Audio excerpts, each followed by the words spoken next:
Hello, everyone, and welcome to Footprints Forward.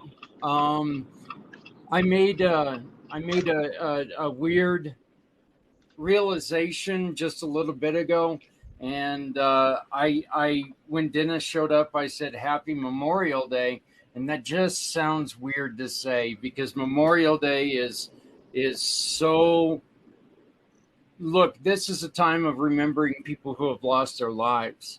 So we've got a lot of stuff we're going to be discussing today with a great group of people. Stephanie and I are patriots, but the other three individuals you see on the screen right now, they've served our country. So I would like to introduce you all to, you guys know her, you guys love her. She's probably more of this channel, the PAC channel, than even I am anymore. So, I mean, she's so on it.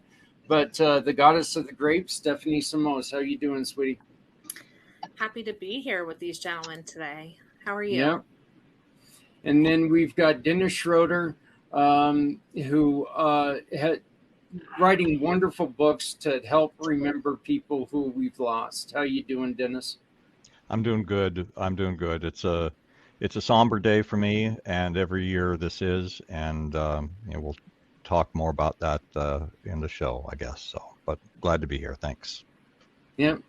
And returning, our newest member is Patrick Myers. How you doing, Patrick?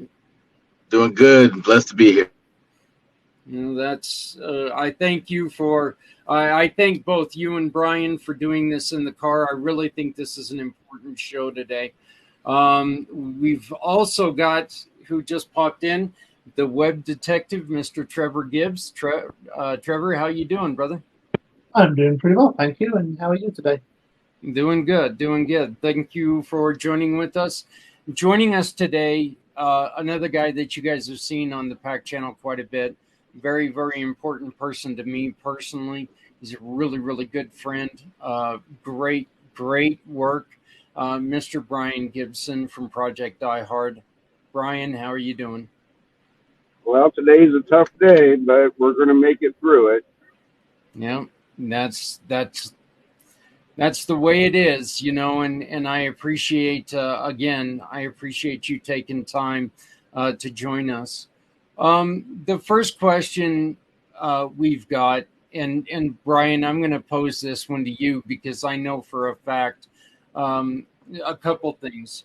You were in the service. You were in the service for quite a while, but you spent deployments as a medic. How difficult from that aspect alone is today? Oh, it's very difficult. Firsthand, being the medic, I'm the guy that had to zip up the body bags and put them on the helicopter so they could get back to their angel flight. Yeah, today's a very, very somber day for me personally because I can remember every one of those faces as I zipped up the bag. Yeah.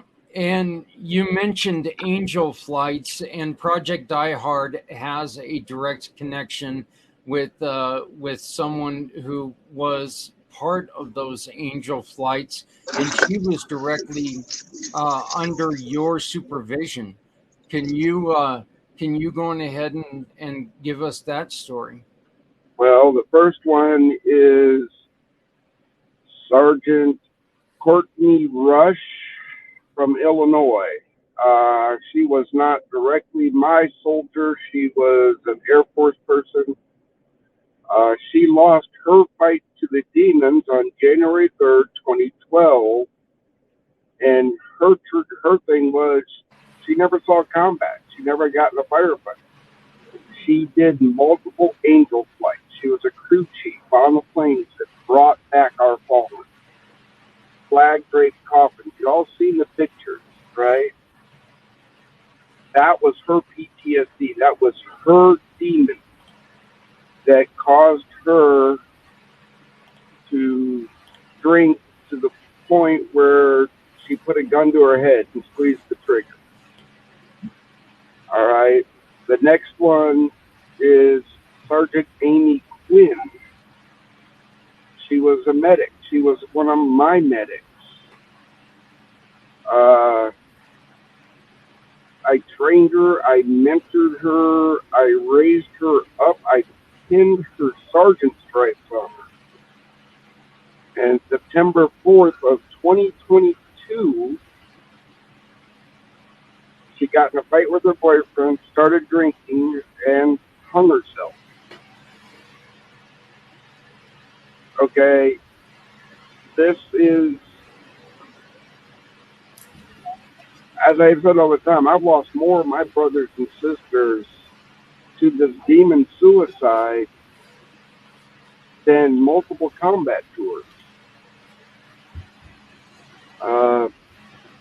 I've been on the show, but I'm going to holler it out. Look, we're building Forward Operating Base Rush, named after Sergeant Courtney Rush. And when it is completed, it will be a beacon of hope for veterans, my brothers and sisters, with skill training, counseling, therapy, transitional housing for 12 single veterans and 2 veterans with their families. Yeah. I can't stress enough, we formed in 2018, and thus far, we are the only organization willing to take on that task of bringing a veteran with their family. Some of you might have seen some of our posts if you follow our page. We have a veteran that is actually one of our ambassadors in Chicago. He was involuntary put into a treatment program. I talk to him daily. He's doing fine, but you know what his big worry is? His wife and daughters, are they eating? Is the rent going to get paid? This is why we're going to bring in families. And we, you know, Brian, you and I, we've done quite a bit of talking on this. It's not just one person who suffers. When someone is going through difficulties, yeah, they keep a lot of everything hidden, but people around them, they're suffering as well. No matter how well they keep that hidden. Dennis, let me ask you, when you were going through your difficulties, and you said that you tried to keep it hidden as much as possible, but could people tell that you were suffering? Did you see a change in other people? You know, honestly, I think I was very successful at hiding it, because when I finally started talking about it, people were completely floored and shocked. So, I mean, I do not know. I'm not saying this from any sense of, you know, I did something different or better or whatever. I feared the consequences of coming out and forward with what was going on in my head, and I made sort of an internal commitment that I was going to deal with it all by myself, and only by the grace of God did that finally work for me. But I know that it was not the right thing to do.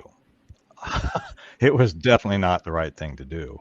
But at the time, that was all. You know, that was all that I could conceive of, and yes, it was a complete shock to the people that were around me to finally know that, hey, I was thinking about killing myself on the regular for like 20 some years. Yeah. Well, uh, I'm just simply Solid going to point. say that Nobody I'm glad. knew. No, Brian, go on ahead, please. Solid point. Nobody knew around me the day I went out to my shop and put a 45 in my mouth. Nobody around me knew that because we don't share our demons. Okay. And yes, by the grace of God, am I still here because He saved my life. Yeah. Well, that's just two of the cases. Patrick, you also spend some time, and I'm trying not to distract you too much, but you spent some time in the service, and the demon tried to get you as well. So I was in back in '98, and so when the Twin Towers fell, I was part of an Operation Enduring Freedom, and I was in the Navy, um,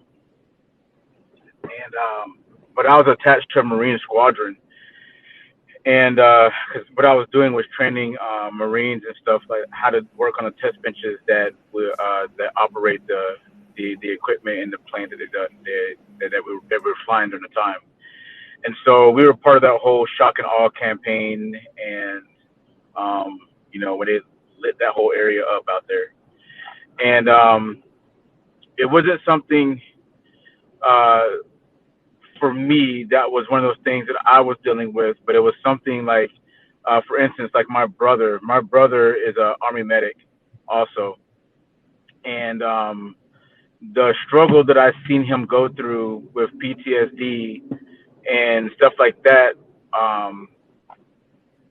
It took it, let's say, the better part of 8 years now, 8, 9 years, where I just seen him go from like, a shell of himself to where he's just now coming to that. And that's something that he dealt with that we thought we were going to lose him for a long time, actually, for a couple of years. And then I have a lot of other friends and buddies that I've lost James, Bilko. I've lost 4 friends, military friends, to suicide. And so when you're talking about those demons, I can talk about, suicide from, the perspective of committing suicide. Those demons, that's the thing. No, you don't talk to nobody. And and those demons isolate you and make you feel like you can't talk to nobody. And that was one of those things that my brother was going through, and my friends were going through. And that's always what happened. They would disappear, and you'd have to go on the hunt to try to find them. And then, like, the conditions that you would usually find them in, because when they're in that state, it was always a heartbreaking thing to see. Well, So I want to real quick, and I'm sorry to cut you off, Patrick. I want to bring on I'm good. Mr. Z and welcome you, Mr. Z, to the show. Very, very important day with Memorial Day going on, and I'm glad that you were able to give up a little bit of your day and join us.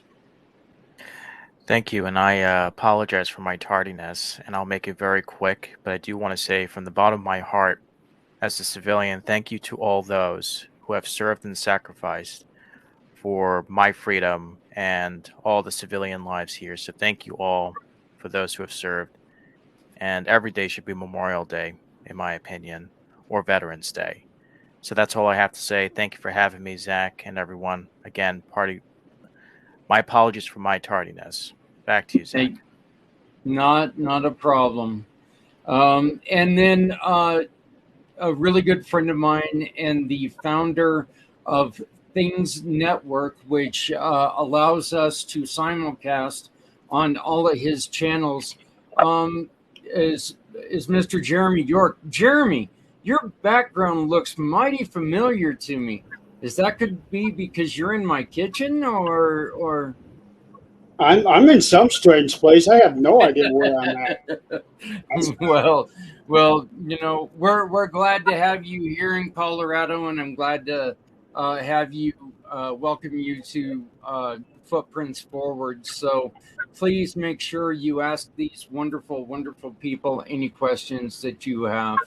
So that anything that comes to your mind, Brian, when I mentioned how odd it sounded with Happy Memorial Day, how should we approach someone on Memorial Day? A veteran, how do you approach them? Just say, we're sorry with you. You know, today is the day that we remember our fallen. It's not a happy day. I understand everybody's out there barbecuing and on the lakes because it's quote unquote the official start of summer, but it's not. It's a day of remembrance and of sorrow. We did our cookout thing today at Cloud Brush when we did an open house and remembered Courtney. Today is not the day to celebrate. That's just my opinion. But brother, I have to plug something in there. I got to get running.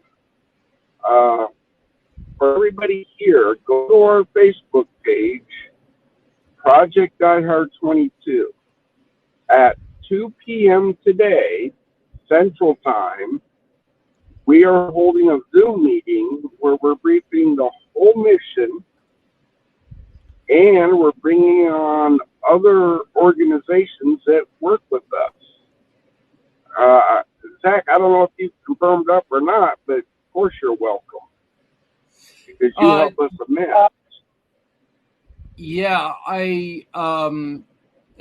people have they were telling me that you guys would like me to come on, so I was gonna do my best to be there. So, well, but again, I'm out here. I had to drop off and see a couple veterans, but now I got to get rolling. Please join us for that Zoom meeting. We're going to brief the whole mission, what we're working on, what we're about. But thank you for having me on real quick, and God bless you, brother, for all the help you do. And everybody on the screen, please share our mission because that's the only way we're going to grow. Teamwork makes the dream work. Absolutely, and I'll definitely be reaching out to you about what we're doing. I think that we have a common cause.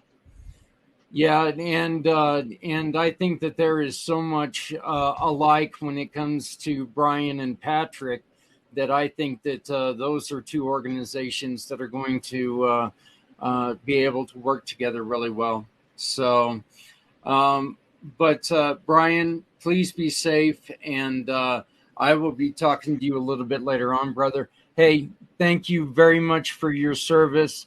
And please let us know if there's anything else that we can do for you. You know how much we support you and love you. And you know, I'm just glad that that you heard the voice of God and you are still with us. And that you're not one that we're remembering today. You're one that we're here, that we can talk to today. So, all right, brother, stay safe, and we'll see you at 2:00. Sounds great. Thank you, sir. So, and did anybody else have any questions right now?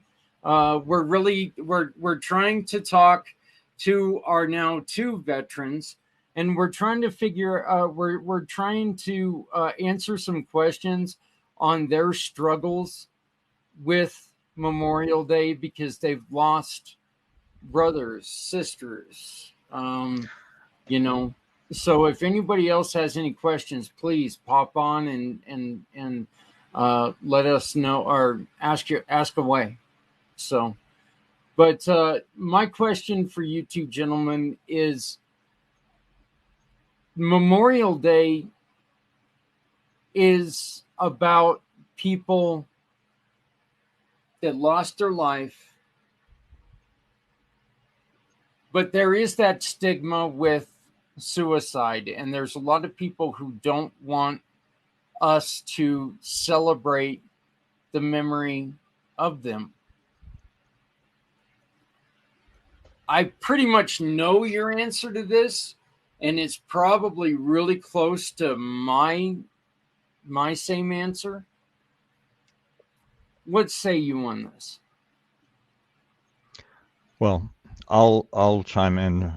Make sure I'm not muted. I'll chime in first here, because the organization that I started 4 years ago, the Price of Freedom Foundation, is dedicated to memorializing all of those who died while in service, military service to our nation. And for me, that includes the suicides, because from my perspective, a person who's in the military and commits suicide is just as much of a loss as the person who dies in combat, as is the person who dies from a traffic accident.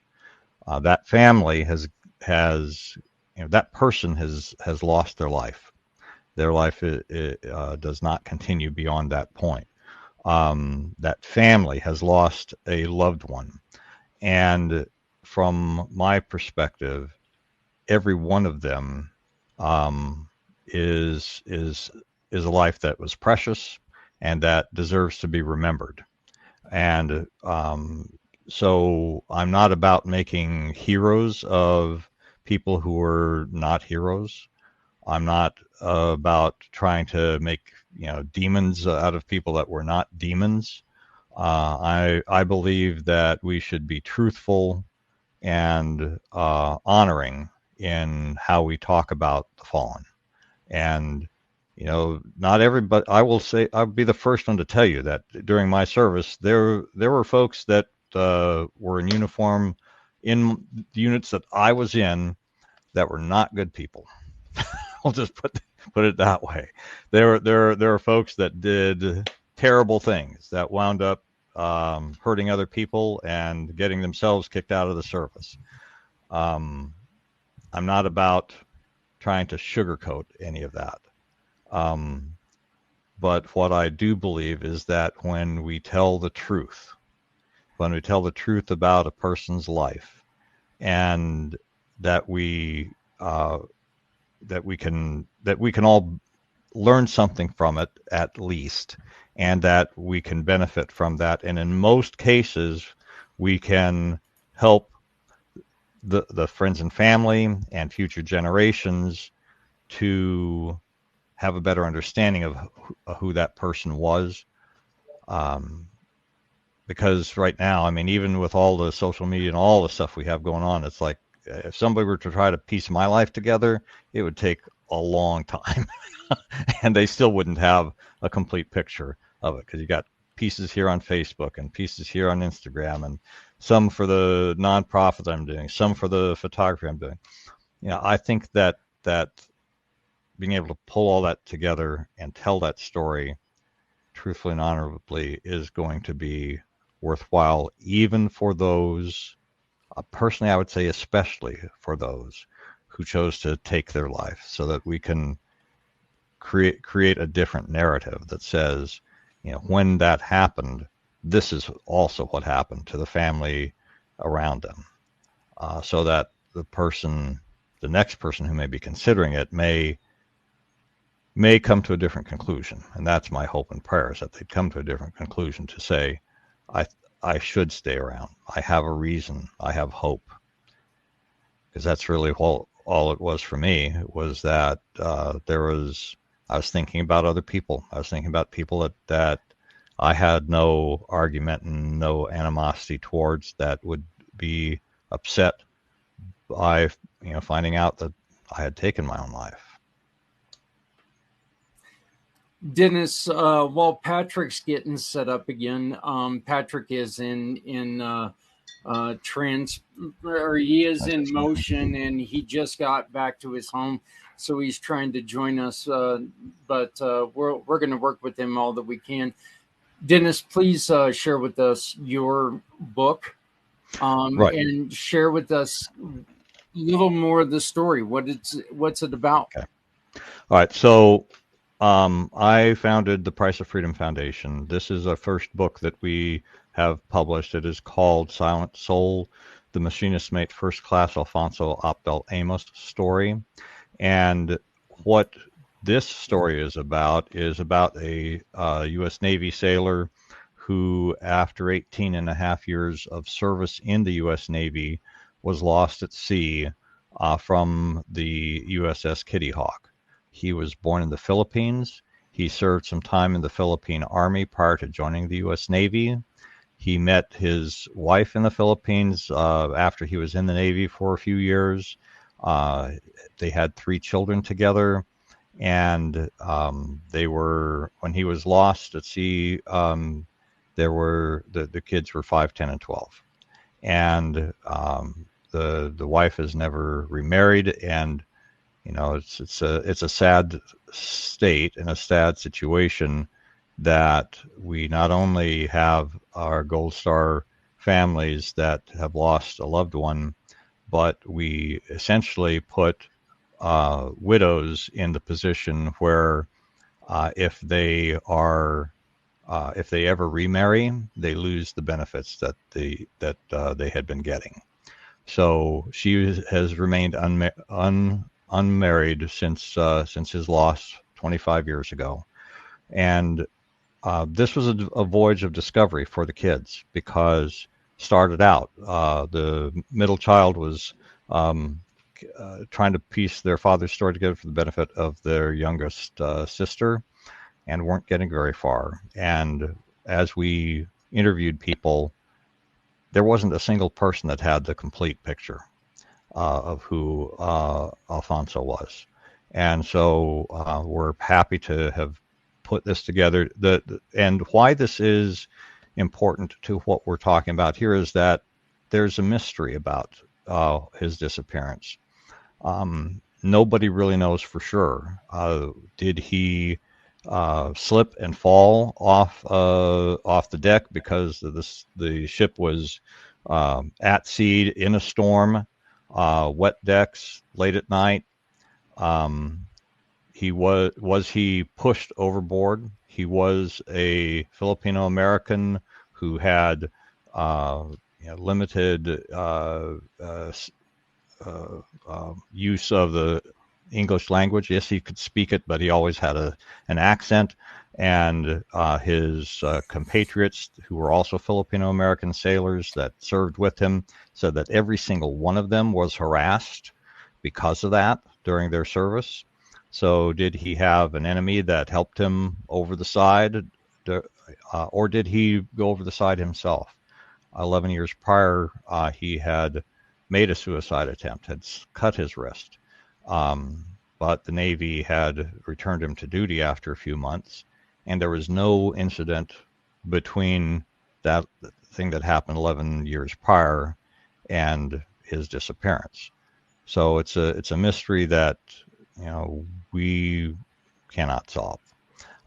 But it is possible that he took his life, because at 18 and a half years, you'd think we're talking about the things that go on in our heads.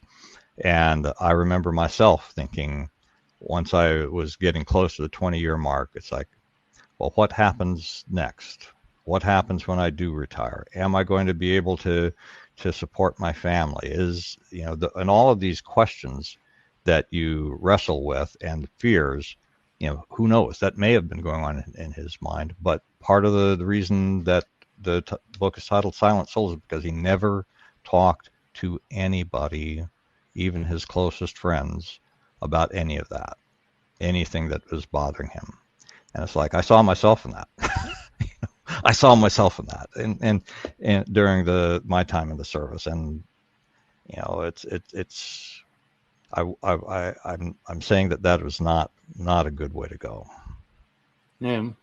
While we're waiting for Patrick to unfreeze, it looks like there he is. Wow, you not only unfroze, but you like changed location and shirts and look at you go. So, Patrick, why don't you give us a real quick reminder about what you're doing, trying to support people who are contemplating, and you know why it's so important for you to support veterans.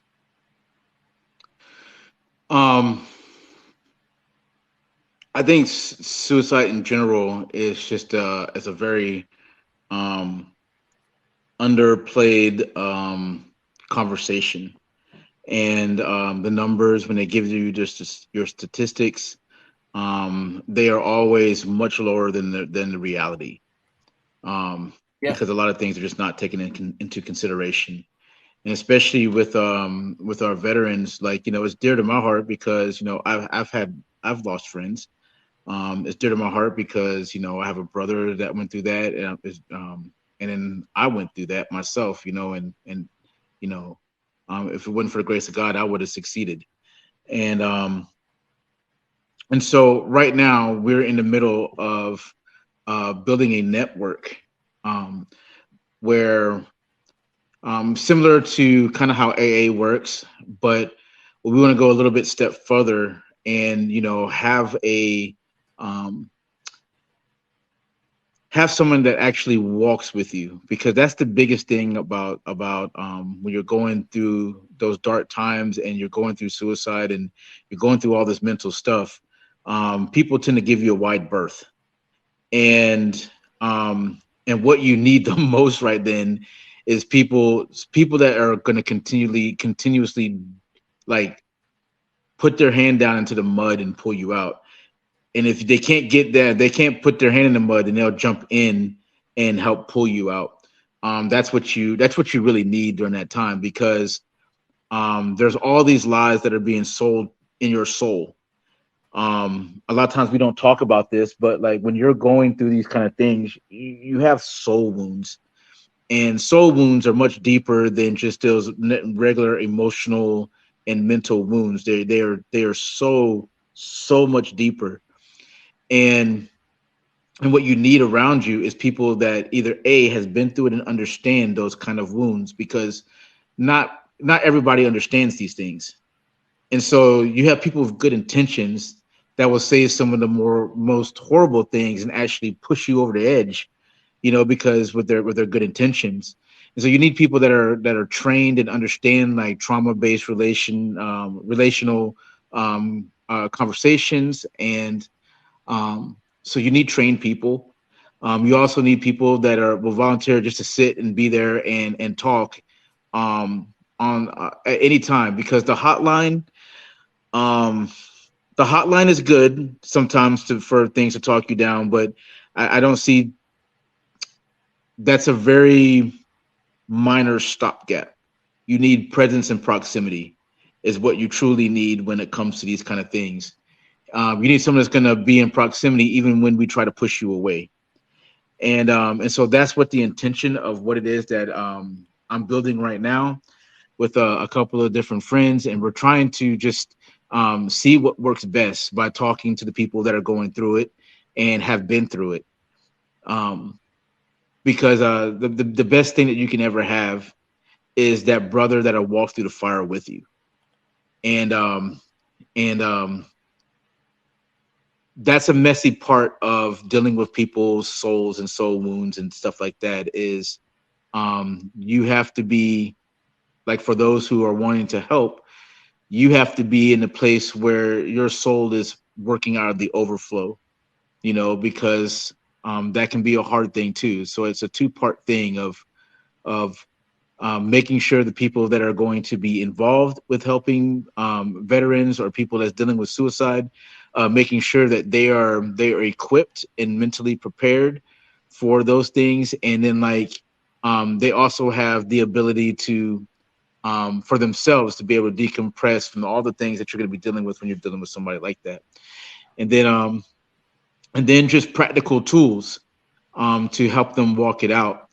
And that's another thing too. Like when I was going through therapy, one of the biggest things that I saw was like, we talked about a lot of things, but the actual tools that I needed to really get to the next day, there were a lot of these cliche things that just didn't make sense. You know, like it just didn't make sense. It's like, bro, like I feel like I know I'm dying right now. I know my whole soul, everything about me is dying right now in this moment. And I'm in this constant loop, you know. How do I get out this loop? And so the also thing too is that we're going to do it from a spiritual aspect, because I believe that, you know, God is your source. And not to bring, you know, all that into it, but I'm not ashamed of the gospel of Christ. And I believe that has a lot to do with your healing, because he's the great physician, and he can stitch up any soul wound, any mental wound, any of those things, because I've seen him do it in my life. I've seen him do it in countless others' lives. And so that's the approach that we take. We take a God-centered approach, and that's it. The Lord has asked me just to stop it there. Well, you know, as we have talked about, you know, Patrick, the thing is that you talk about the religion aspect of what you guys do, and we love that, because everybody has a different way to heal, and that's why, you know, we're doing this. We're trying to find, you know, look, not everybody can sit in a kumbaya circle and feel great. You know, that's not what some people are. So let's find what is them. I love the fact that you've found what is yours, and you're able to speak to people who know that's what is there for them. So, Jeremy, you had something to say. I do. And it actually kind of goes back to something that Dennis had mentioned earlier about people not wanting to memorialize veterans who have committed suicide. I think it's actually more essential that you do remember those people, because in a sense, even though the war that they had served in, when they get home, in their heads, they still have never left that war. They're still fighting that battle. It's just in a different way from the physicality that they are facing in service. I personally have lost two friends to suicides, but neither one of them were veterans, but they were still battling a war themselves. Now, I do have a friend that I grew up with. His father had served in the Vietnam War. And even though that they were 20 years past the war, his dad would be laying on the couch, and then out of nowhere, without warning, be yelling incoming and jump off the couch and onto the floor. Very much so, like they would do as if they were in war. So he never left the war, in a sense. He has since passed. I don't know if it's naturally or by suicide. But I think that when it comes to Memorial Day, we really need to remember those that did commit suicide, because the war never left them. And that we might be able to do something like that to maybe help those who might be contemplating that. That's what Yeah. The Invisible War, that's what it's called. It's called the Invisible War, and it's one that, you know, you can't fight with bullets. You know, it's gonna take help from everybody. So Trevor, you're saying that you had it's a day of thankfulness, that you'll always tell our veterans thank you for making our world a better place.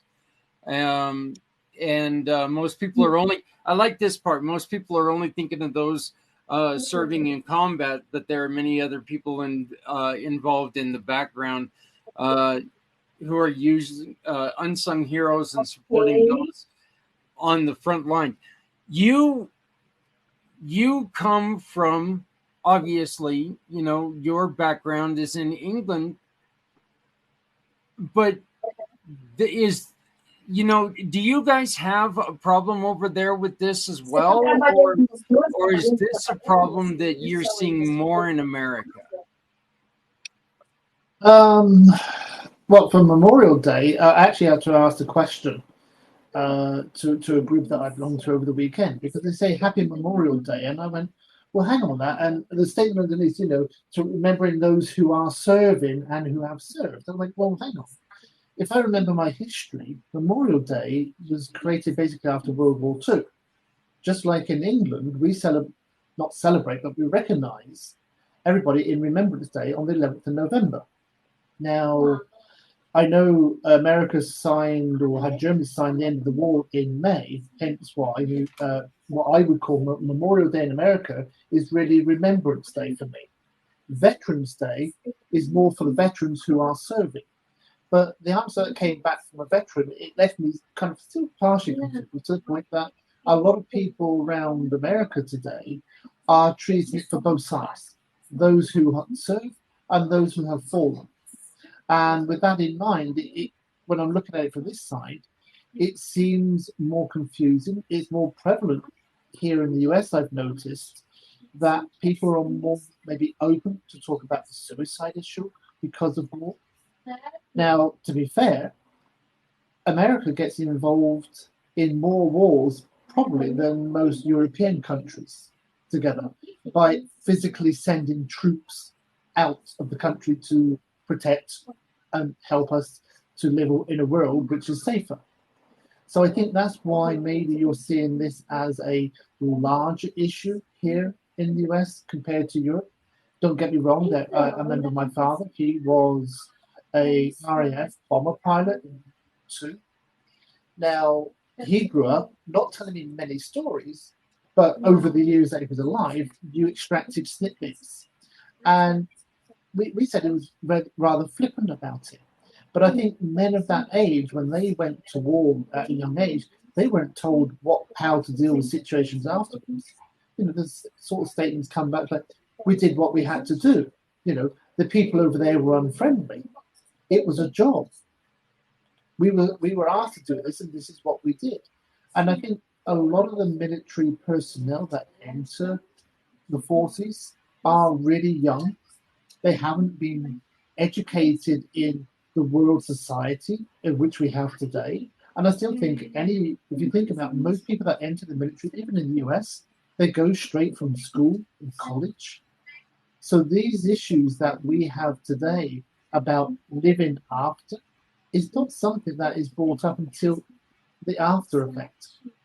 And because of that, I think this is why shows like this and groups like this actually help to support the after leaving military service, because it brings that awareness, and hopefully it brings the awareness before you actually enter into military service. That's the key thing that's missing, I think. That might be why there is more of an openness here in the US. And when you look at everything by sheer numbers, 330 people living in the US compared to 70 million in the UK, just by sheer definition, those numbers are going to be larger. So what you're saying, Trevor, is because we stick our big nose in other people's business, it's no, that's poor joke. Yes, I know. But to be fair, you've got one of the largest military presence and the arsenal to protect anybody in the world. You're very fortunate to be a very rich country. Now, other people can look upon it and say, well, do you put your big foot in the door before it was invited? Well, nobody gets invited to war. But the principle is that you're there to help make the world a safer place. Hence why I very rarely will say, thank you for your service. because the service is just like maybe somebody who works in the service industry. Don't get me wrong, their jobs are not important, but at the end of the day, you've made a world that's more important. You've made it safe. And I got that from my parents, who both, one was actively, like I said, an RAF pilot in the war. My mother served in behind the scenes, supporting the land and the country, in ammunition factories, trying to produce ammunition for those on the forefront. And quite often, they were people that were forgot, but they were still affected. Maybe it's because most Europeans, when they were involved in war, the whole country got involved. When America got involved in the world, they sent a delegation across the ocean to participate. So it wasn't really on homeland. And I think that's maybe part of the difference. Yeah. Well, let me ask you a question, Trevor. This is for everybody. So, what is one thing that we can do to make this more clear what the purpose of Memorial Day is, and not this is a great weekend to sell furniture? What can we do to make our voices be heard about? Hey, this is about our heroes. This isn't about, your tchotchkes that you're trying to sell. I don't want to hear about your car sale, using the guys at Memorial Day. Tough question, because I think most of this all revolves around a couple of things. The mighty dollar and the media channels that are out there who influence a lot of people's perspective. So things like having groups like we have here is a start. But maybe, like the email I questioned over the weekend, well, why is it a celebration? What is the difference between a Memorial Day and a Veterans Day? And surely Memorial is about fallen heroes, which is a sad element of war, as opposed to respecting those who serve. And I think that is a very good starting, because I see it just by looking at the English language: memorial, fallen hero; veteran, those who serve. Keep it simple, separate the messages, and I think that would help today to be more respectful. Now, maybe England's a little bit more historical. On the 11th hour of the 11th day, what happens? There is a 2-minute silence that is held across the whole country. A bit more difficult in a country that has 4 or 5 time zones, but theoretically, there's no reason why you still cannot be done.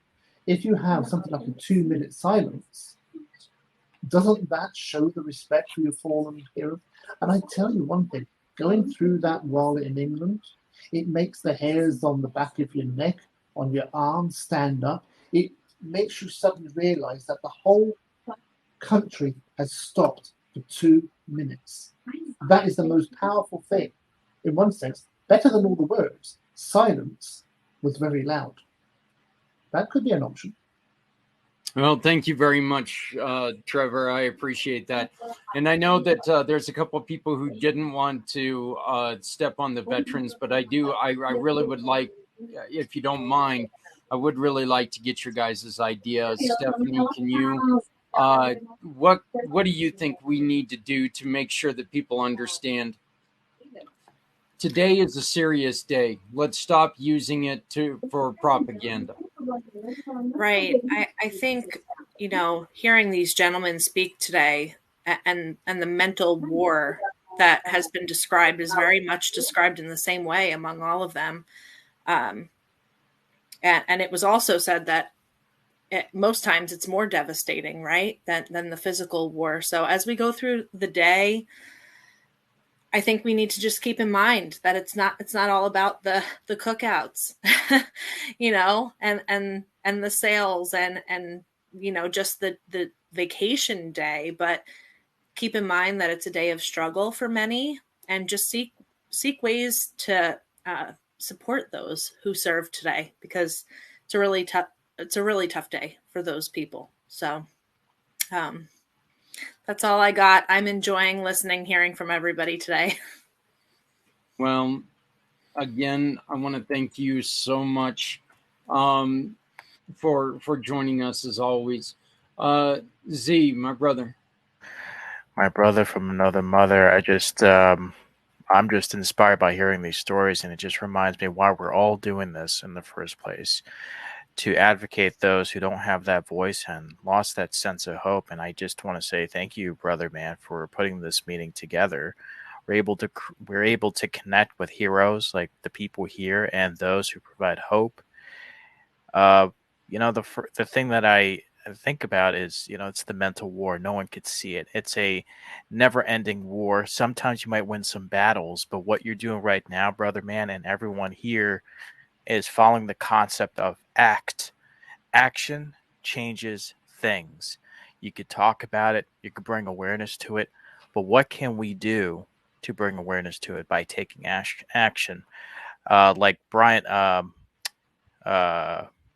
thinking Brian Gibbs, I apologize, for Project Die Hard, what he's doing, for what Dennis is doing, for commemorating our veterans, Patrick and Jeremy too. We're all out there helping our veterans. But I think Mark Twain had once said the secret to getting ahead is getting started. And I'm not sure who said this as well. You don't have to be great to get started, but you could be great by getting started. So in order to take action and remember why you're doing this in the first place, it's just completely commendable.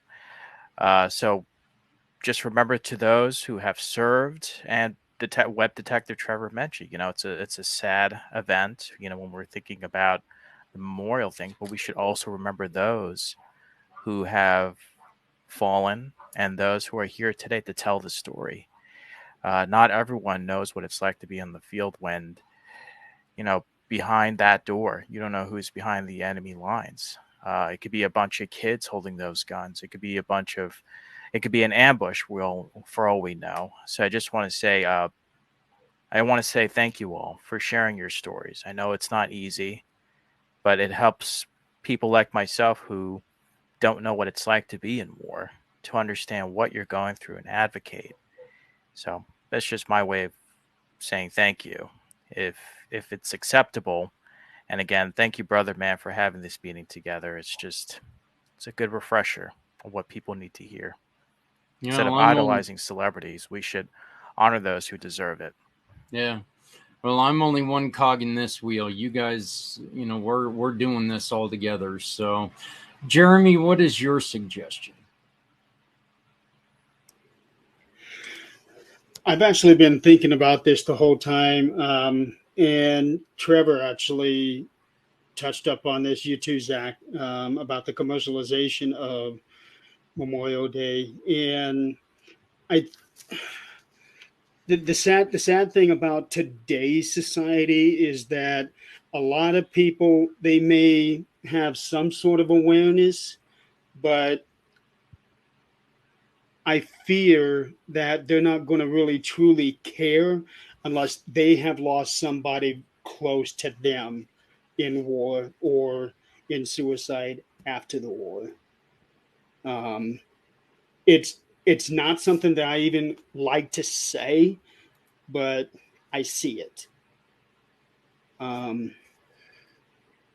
The only thing that I can think of is that we just got to keep speaking up about it. Keep doing what you guys are doing with all these daily shows, especially with the veteran suicides. But I really am afraid that for most people in this day and age, with the level of intelligence and what they're all about, they're not really going to care unless they have actually lost somebody. I, in a sense, have lost somebody in a war. There was a guy that I bowled with back in the youth leagues. His name is Philip Jenkins, and he was in the Army over in Afghanistan, and I don't think he was there 2 years, and he was shot and killed. So I can relate in a sense to that kind of loss because he was a friend of mine. I have never lost a family member in war, but I have had many, including, and I'm very proud to say this, including Alvin C. York in World War One, and he lived until he died of natural causes in the 1960s. Yeah, that's. Oh, I'm sorry. Go ahead. I was going to say the best we can really do is just keep bringing in the awareness. But for a lot of people out there, they are going to be aware in a sense, but mainly it's going to be about hot dogs and all of that. Yeah. Well, thank you, Jeremy. And you know what, my brother, you let us share this program on your network. As far as I'm concerned, you're always invited to come and put your input on this show. Hey, you're helping us spread the word. You're doing a huge part. So, Patrick, what would be your idea? What do we need to do in society to make sure that people understand? Look, we're not going to get away from the barbecue and the hot dogs, the grills, stuff like that. That is one way that people remember. My problem, like I said, is kind of the commercialization with it. And this is all because this morning, first commercial I see is this, couch commercial for Memorial Day. It's like, how in the hell is that going to help me remember anybody? Because I'm sitting on my ass doing nothing while somebody was dying. So, Patrick, what is your idea? What's your suggestion? Yeah, that was a very practical way of putting that, my man. Leave it up I'll be to me honest to with come you. up with something like that. I really truly believe that it comes down to youth education. What has happened, why we're in this state right now, is because we quit. I remember growing up with my dad, and like there was just patriotism. And that was only in the 80s. So I'm an 80s baby. So I was born in 1980 exactly. And so, but even at that time, there was still this patriotism that was ingrained in us. Where when you sing the Star Spangled Banner, that means something. I went to a game the other day, and I'm looking around, and like people don't even put their hands over their hearts anymore. They don't even know the words to it anymore. And you got kids sitting there and they're all just talking and goofing around. And I remember when I was a kid, you talked to the Star Spangled Banner, man, you probably got your head smacked off, and like we've lost that. And so to me, I think really, if there's just to put it really get it short in there, I think it comes down to like, what are we as educators, as people that are going out into the world and impacting our communities. These are things that needs to be taught. With the youth initiative and stuff like that, those are some of those things that we would be bringing back. Is like, what does patriotism mean? Because most of the kids right now, they hate their country for what? For why? Do you not understand that even though there's all these other things that are going on in this country that are bad and terrible, you have so many freedoms that just once you travel the world that the rest of the world doesn't have, and liberties and different things like that. And they are slowly giving those liberties away because they don't know what it means. They don't understand the cost. They haven't been taught the cost. Like, they don't even talk about World War I and II in schools anymore. They don't talk about the Vietnam War in schools anymore. You ask kids just who the president is, they don't know. And so it comes down, I think, really is because that was done on purpose, to be really honest. That was purposely done to the kids. So we have what we have now, where there is no remembrance of the things that are important, so they can be controlled. And when you understand the sacrifices for your liberties, you're less able to be controlled, and that's really what it boils down to. Not to be political, but just the facts. You're less able to be controlled when you understand that you had people that took that lost their life,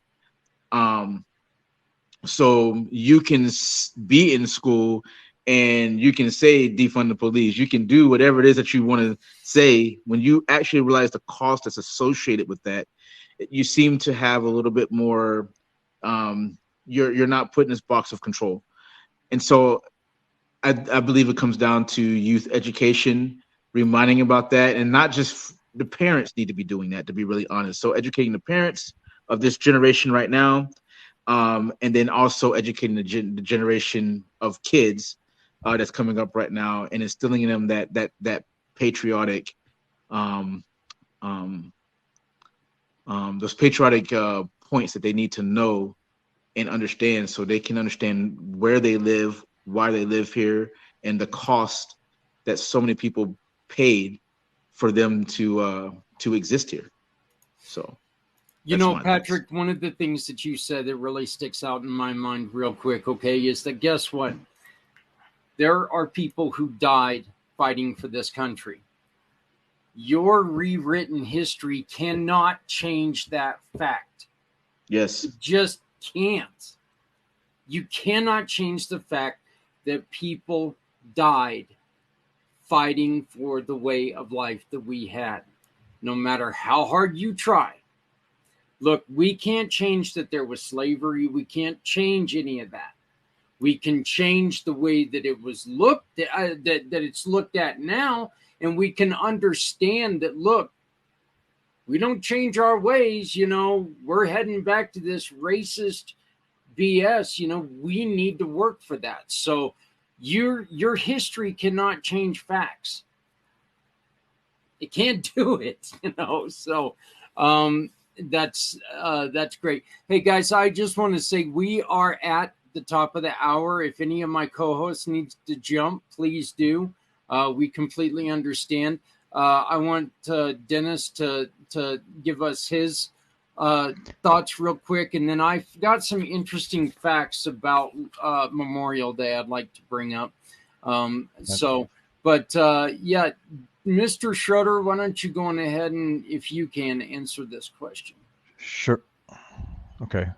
Well, you mean I'll talk about what I believe we should be doing. Number one is I'm in agreement with what the others have said, but I also want folks today to remember that right now, as we are on this show, as people are listening to this, there are people across this country, widows, fathers, mothers, brothers, sisters, children, who are at a gravesite and who are grieving, celebrating the life that was lost, and in some way, very, very personally, recognizing that loss that has happened in their lives. And I think that the more that we are aware of that, and that we give those people the space and the time to do that,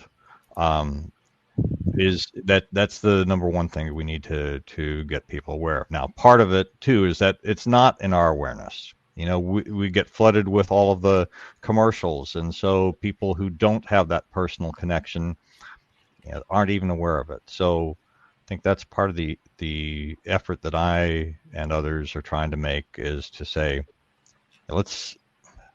I know it may sometimes feel like it's an intrusion, but like with what you were talking about, Jeremy, your friend who passed, I think being able to honor those people, pay tribute to them, and to take the time to publicize that is it's the only way we're going to compete with all the other stuff that's out there and get the message about what this real price really is.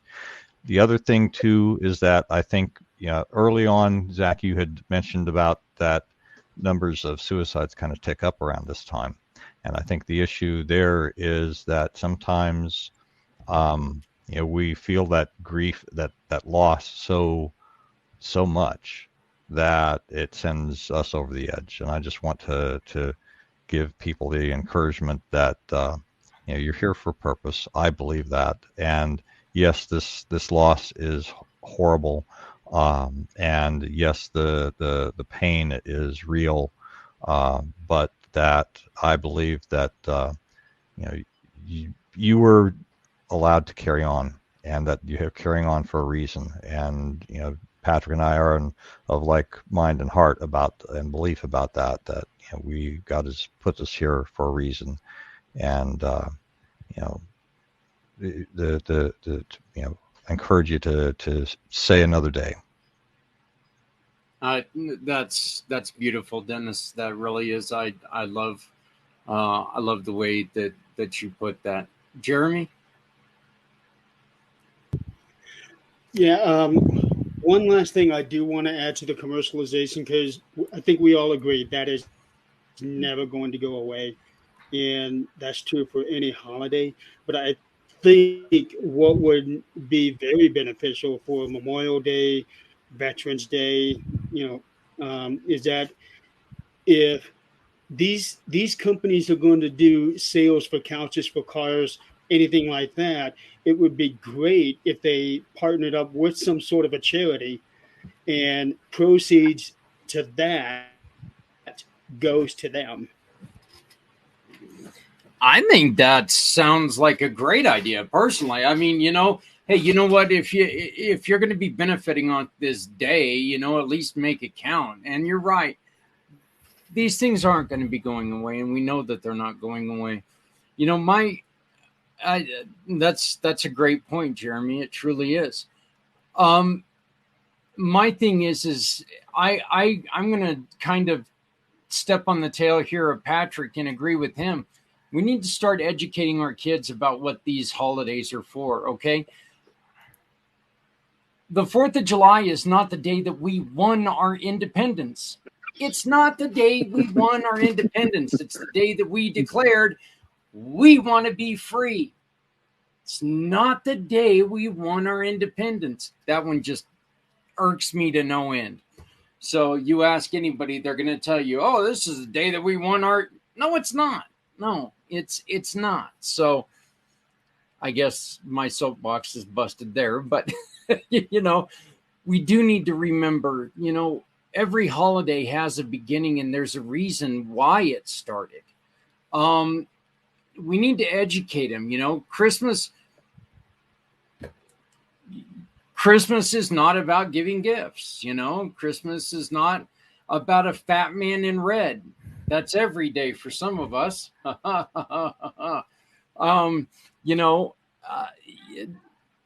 Thanksgiving, we've lost a lot of what the Thanksgiving was. Thankfully on some of it, I mentioned this yesterday. I'm not going to be putting eel on my table anytime soon, as they did when the Pilgrims met the Indians. But we really need to educate people on why these holidays are here. You can't give a gift and say, okay, I did my part. Let's really educate people on what these are. The origins of Memorial Day. 3 years after the Civil War ended, on May 5th, 1868, the head of an organization of the Union veterans, the Grand Army of the Republic, or GAR, established Decoration Day. So Memorial Day originally was called Decoration Day. As a time for the nation to decorate the graves of the war dead with flowers, Major General John A. Logan declared it should be May 30th. Just out of curiosity here, can any of you guys give me a guess on why he suggested May 30th? No.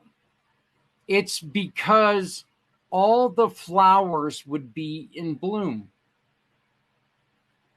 So they moved it.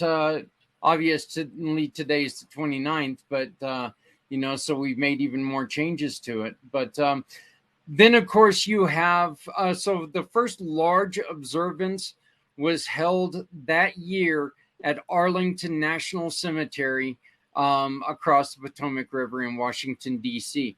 Now, of course, anytime that you have something like this, you have people who say, wait a minute, that's not true.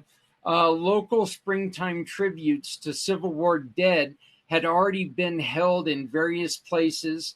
One of the first occurred in Columbus, Mississippi, which was April of 1866, just days earlier. And I love this story.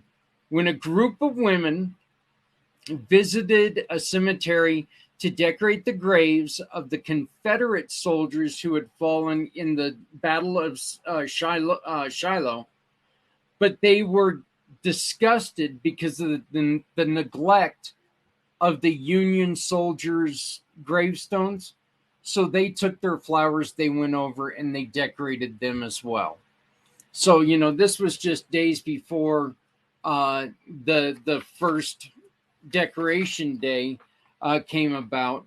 But it was President Lyndon Johnson in 1966. So so about 100 years afterwards, declared Waterloo, New York, the birthplace of Memorial Day. So see, this is kind of one of those things that this proves. It's hard to get it's hard to get the information about some of these holidays when we can't even figure out what the holidays are. So, but the important thing to remember is this is a day to remember those we've lost. And I think everybody on this show, and I if I'm speaking for you and against your beliefs, I'm sorry, but I'm pretty sure that everyone on this show knows that if we've lost a veteran to suicide, we've lost them to a battle, and they need to be remembered. So please, if you've lost somebody, if you know somebody who's lost somebody, be extra vigilant today. And just remember that lives were lost for us. Lives were lost for our lifestyle. You can always reach Stephanie at her Linktree, Steph Samos, and you can find out about all kinds of wonderful things she does with One Hope Wines. Her and I are going to be starting a new campaign. And God, I can't believe, Stephanie, we don't even do this for another 2 weeks. So, which is weird. It seems so odd. You can always get a hold of Mr. Z at Z World Webs. You want some of the best websites in the world? You want a website that is ADA compliant? You want some great information about how and why you need to have a classy website? Go to Z World Webs and you can hit him up on his chat, zworldwebs.com. My brother Trevor, you can get a hold of him at Trevor at charityrevolution.com. Trevor, charityrevolution.com. And of course, you can get a hold of him at charityrevolution.com. Correct, Trevor? That's. Oh, hold on. Go for it. We didn't hear you. I was going to say you can find me on social media too. You also might even notice the Web Detective is creeping into Charity Revolution and a couple other places too. But if it's got Trevor Gibbs, Web Detective, or Charity Revolution, you fit up the right person. All right. Well, thank you, sir. You can get a hold of Dennis at any point in time by visiting the Price of Freedom Foundation. You can find out where to get that wonderful book and find out how to help them support and honor more of our just gone too soon veterans, there at the website. And then, of course, you can reach out to him at info@Price of Freedom Foundation. Jeremy, why don't you do me a favor and give me your information? How do you want people to reach out to you? Sometimes I don't. Actually, anybody can find me pretty much anywhere: Facebook, YouTube, LinkedIn, Twitter. Just type in my name and you'll be able to find me. There's not very many people with the same name as me, or for other issues that they may have, they can look up my team at ThanesGhostSociety.com. Yep, and that is capital T, capital H, capital I, capital N, capital G, capital S, things. So for the website name, it doesn't matter. Yeah. So, but yeah, go and check it out. And, everything that's things, paranormal, check it out. Jeremy does a great job.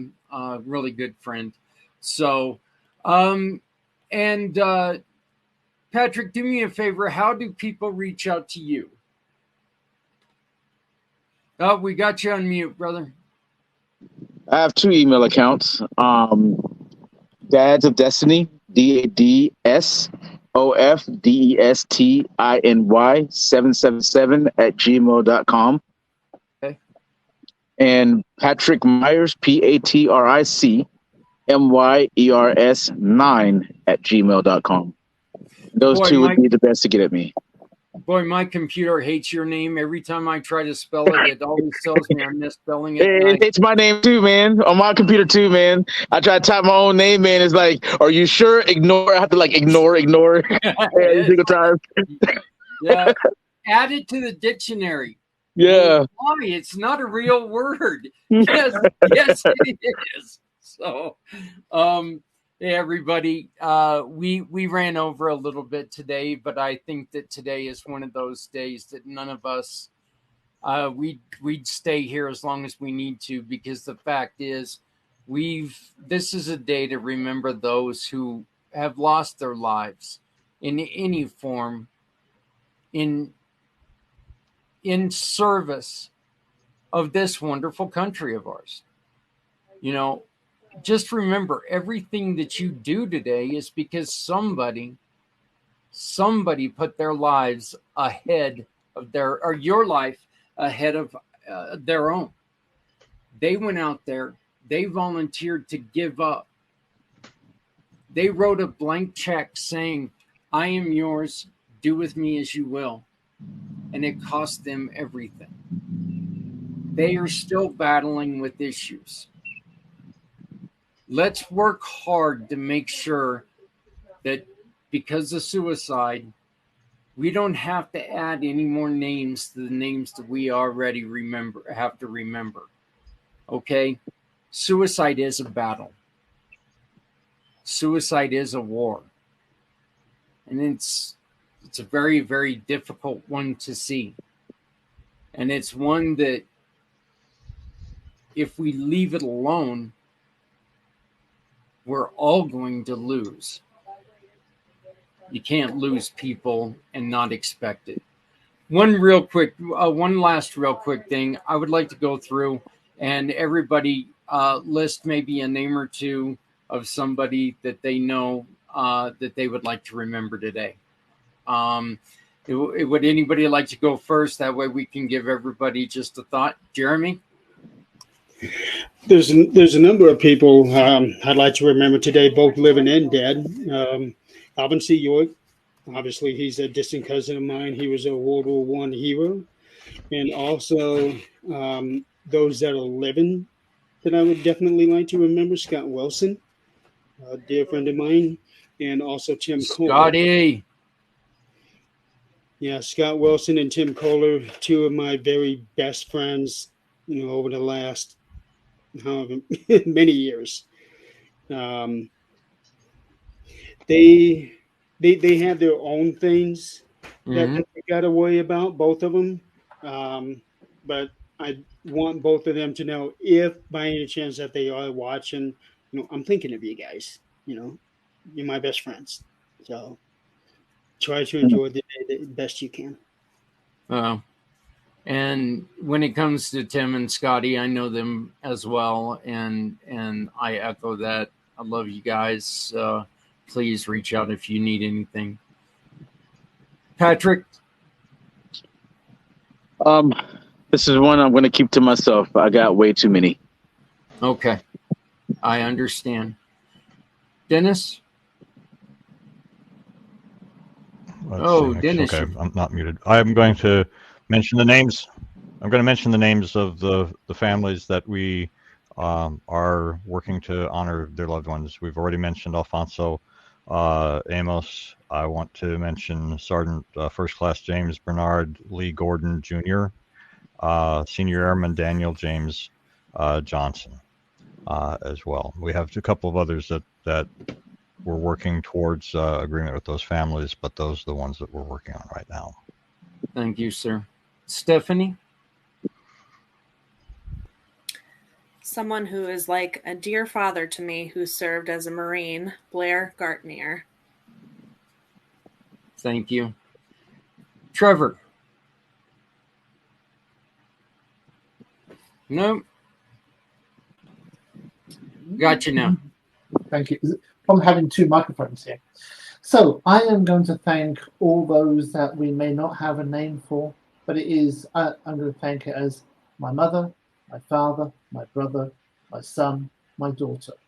All those that don't have a name here, who have fallen for us, is who I'm going to attribute my thoughts to today. That was thank you, Trevor. That was great. Mr. Z. All I can say, those who have served, I can give two names that are alive today. I'll say one for Dr. Helen, who is a U.S. Army veteran, who is the owner and founder of CE Pharmacy Services, and Specialist Alan Holmes from the Master Connectors, and many more. Thank you, sir. I appreciate it. This is going to sound a little bit weird, but I would like to, remember who Patrick Myers was. Patrick, you say that you took your life that day. So I'd like to remember him, but I'd like to thank you for coming out of that. So, other than that, my grandfathers both fought in World War.